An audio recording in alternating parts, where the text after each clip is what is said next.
नमस्कार। प्रस्तुत है आज का चिंतन। परिवार निर्माण एक ऐसी प्रक्रिया है जिसके माध्यम से आत्मनिर्माण और समाज निर्माण के दोनों उद्देश्य अनायास ही पूरे होते चलते हैं। घर को तपोवन बनाने की बात कही जाती रही है।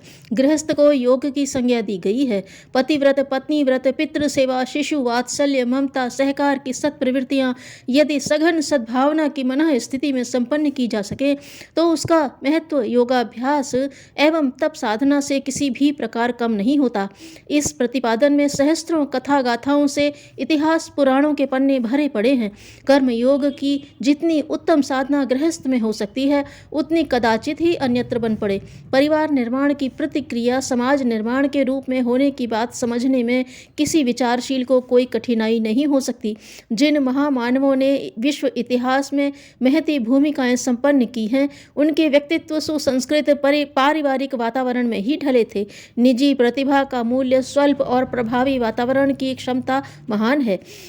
प्रतिभाएं कुसंस्कारी वातावरण में ढलती हैं तो वे दुष्ट दुरात्मा बनकर अपना और दूसरों का अहित ही करती रहती हैं। यदि उन्हें सुसंस्कृत परिस्थितियों में पलने परिपक्व होने का अवसर मिला होता तो निश्चय ही स्थिति सर्वथा भिन्न होती। परिस्थितियों ने जिन्हें डाकू बना दिया, यदि उन्हें दिशा और सहायता मिली होती तो वह व्यक्ति किसी सेना का कुशल सेनापति अथवा साहसिक नेतृत्व कर सकने में पूर्णतया सफल सिद्ध हुआ होता। व्यक्ति की मौलिक प्रतिभा को कितना ही महत्व और श्रेय क्यों न दिया जाए, वातावरण के प्रभाव को झुटलाया नहीं जा सकता। कहना न होगा कि मनुष्य को प्रभावित करने वाली परिस्थितियों में सबसे अधिक सामर्थ्य परिवार के वातावरण में ही होती है।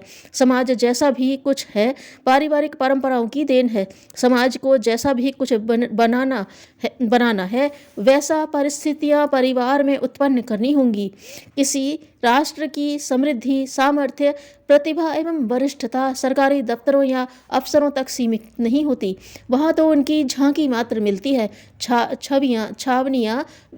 छावनियों में रहने वाली सेना ही किसी राष्ट्र की शक्ति नहीं है। वास्तविक शौर्य पराक्रम तो गली मोहल्लों और घर परिवारों में उगता और बढ़ता है। छावनियों में सेना उपजती नहीं, वह परिवारों से ही आती है। राष्ट्रीय समृद्धि के लिए सरकारी कोष की नाप तोल करना अपर्याप्त है। समृद्धि तो परिवारों में संचित रहती है। सरकार तो उन पर टैक्स लगाकर निचोड़ती भर है। राष्ट्रीय चरित्र का मूल्यांकन अफसरों को देखकर नहीं, नागरिकों के स्तर से किया जाता है। संत, ऋषि, महापुरुष, सुधारक, प्रज्ञावान, मूर्धन्य कलाकार आसमान से नहीं टपकते। उन्हें आवश्यक प्रकाश पारिवारिक वातावरण तथा संपर्क में आने वाले सृजन परिजनों से ही उपलब्ध होता है। अन्न कोठों में भरा तो रहता है पर उसका उत्पादन खेतों में होता है और खेत का हर पौधा उस संपदा को बढ़ाने में समर्थ सहभागी की भूमिका निभाता है। समाज निर्माण के लिए कुछ भी किया या कहा जाता रहे, आंदोलन और प्रचार के लिए किसी भी प्रक्रिया को क्यों न अपनाया जाए, प्रचार तंत्र और सृजन संस्थान का कितना ही बड़ा ढांचा खड़ा किया जाए, किंतु वास्तविकता की आधारशिला परिवार के प्रचलन में सुधारात्मक प्रवृत्तियों के समावेश से ही संभव हो सकेगी। जड़ को सींचे बिना पत्ते, पौधे और उद्यान को सुरम्य बनाने में अन्य उपाय आधे अधूरे ही बने रहेंगे। वृक्षों को खुराक तो जड़ों से मिलती है। समाज का अक्षय वट अपना परिपोषण परिवारों से, उनमें व्यवस्थित क्रम के रहने वाले व्यक्तियों से ही प्राप्त करता है। अस्तु समाज निर्माण की, समाज सुधार की बात सोचने वालों को उस महान आरोपण के लिए परिवारों की क्यारियां ही उर्वरता संपन्न बनानी होंगी। इस तथ्य को जितनी जल्दी समझ लिया जाए उतना ही उत्तम है।